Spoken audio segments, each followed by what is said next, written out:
परेशानी है क्या? नहीं बेटी, कोई परेशानी नहीं है, बस ऐसे ही। नहीं पिताजी, कोई परेशानी तो है, मुझे बताइए क्या हुआ है। कुछ नहीं बेटी, बस तुम तो जानती हो कि इस साल सूखा पड़ने के कारण हमारी सारी फसल खराब हो चुकी है और मेरे पास थोड़े बहुत जो पैसे थे वो भी खत्म होने को है। इसीलिए अगली फसल तक घर किस तरह चलाऊं, ये चिंता मुझे खाए जा रही है। पिताजी आप चिंता क्यों कर रहे हो? आपकी मदद के लिए मैं भी कोई काम कर लेती हूँ। नहीं बेटी, उसकी कोई जरूरत नहीं है, तुम बस अपनी पढ़ाई पर ध्यान दो, मैं कुछ करता हूँ।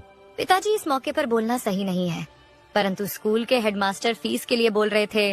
हाँ बेटा, तुम उसकी चिंता मत करो, मैं किसी भी तरह कल परसों तक तुम्हारे स्कूल की फीस भर दूंगा।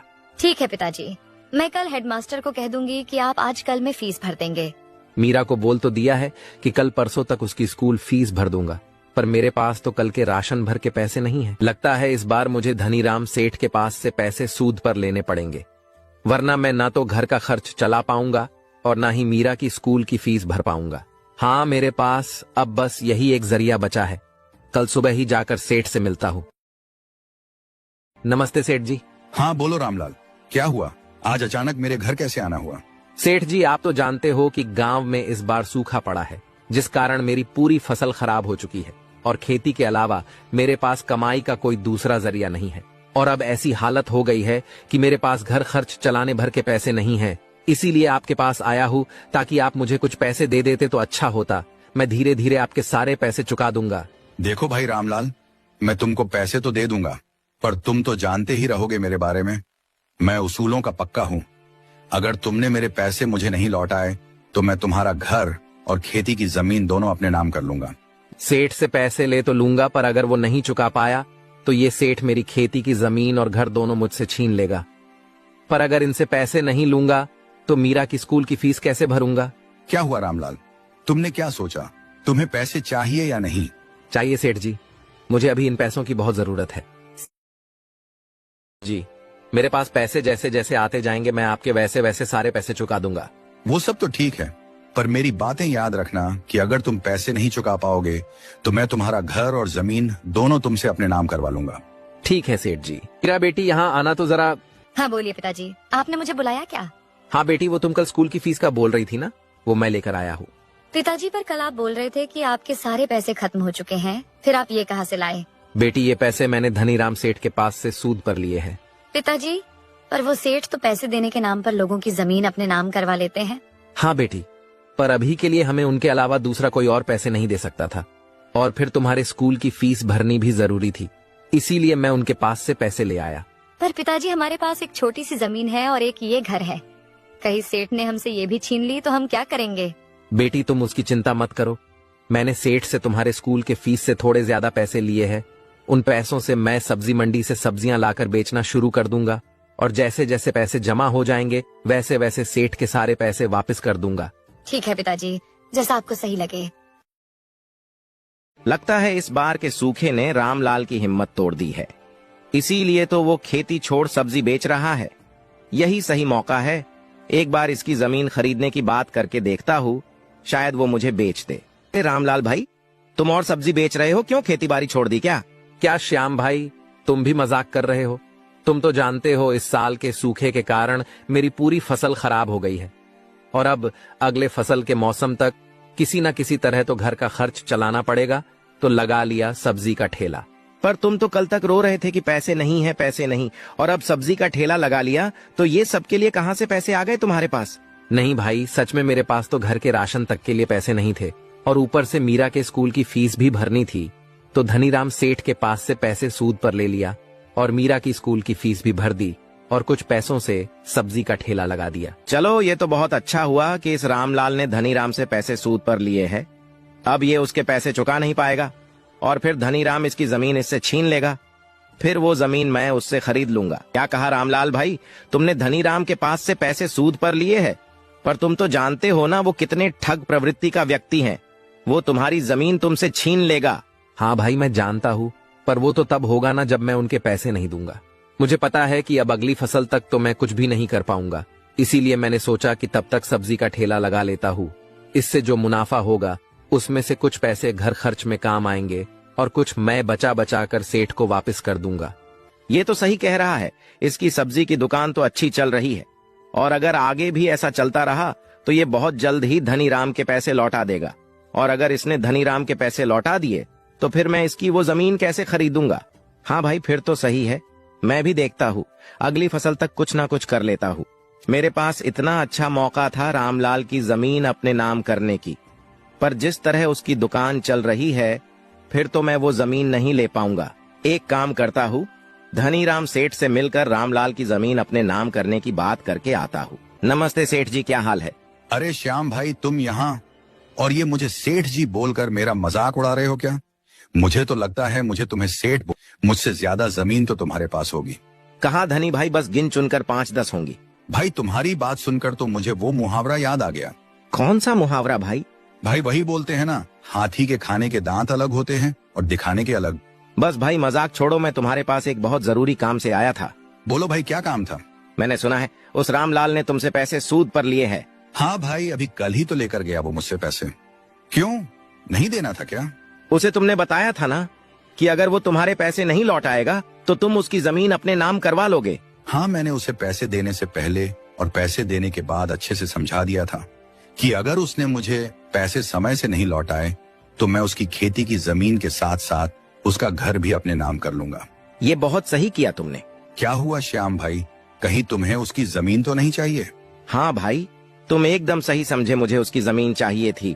मैंने कई बार उसे वो मुझे बेचने का प्रस्ताव दिया था, पर वो हमेशा मना कर देता था। पर इस बार अच्छा मौका है उसकी जमीन अपने नाम करवाने का।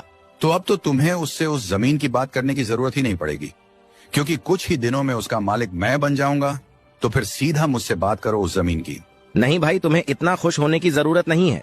वो तुम्हें अपनी जमीन इतनी आसानी से नहीं देगा, मैं जानता हूँ उसे। क्या बात कर रहे हो भाई, इस बार तो सूखा पड़ चुका है और अगली फसल की तैयारी करने में अभी बहुत समय है, तो वो मुझे पैसे कैसे चुका पाएगा? मैंने भी जब सुना कि उसने तुमसे पैसे लिए हैं तो मुझे लगा मैं अब सीधा तुमसे जमीन खरीद लूंगा।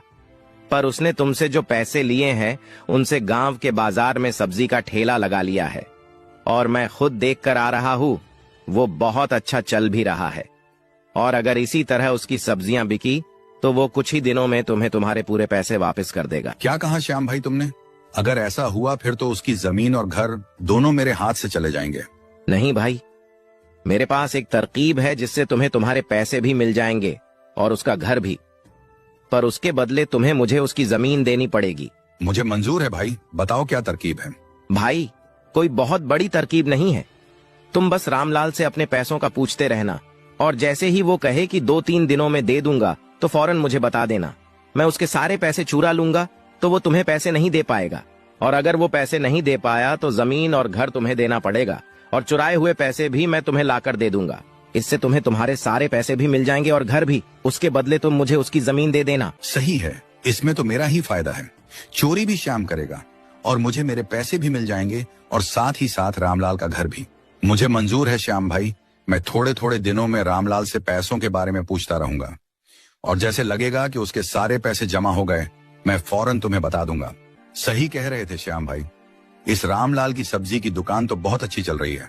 ऐसे में तो वो मेरा सारा पैसा बहुत जल्द ही लौटा देगा। रामलाल भाई, तुम्हारी सब्जी की दुकान तो बहुत मस्त चल रही है। बस सेठ जी, जो भी कुछ है आपके वजह से है।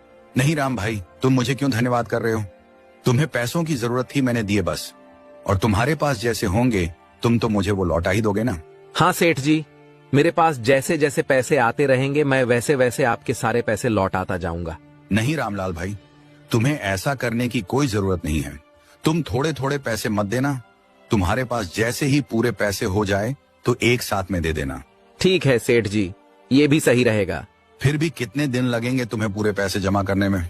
सेठ जी, अगर ऊपर वाले की दुआ से सब सही चला तो 1 महीने में आपको आपके पूरे पैसे चुका दूंगा, सूद समेत।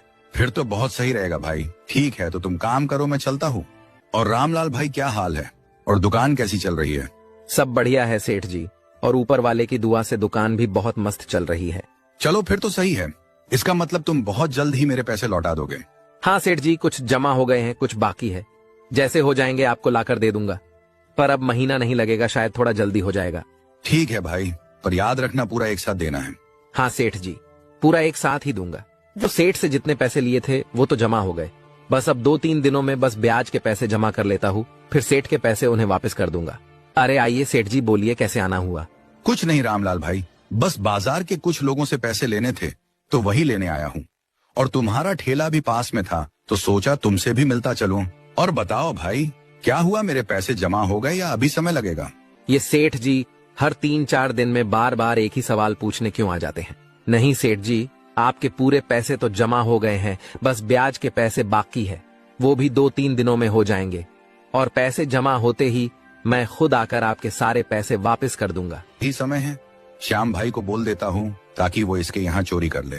ठीक है रामलाल भाई, तो फिर मैं चलता हूँ।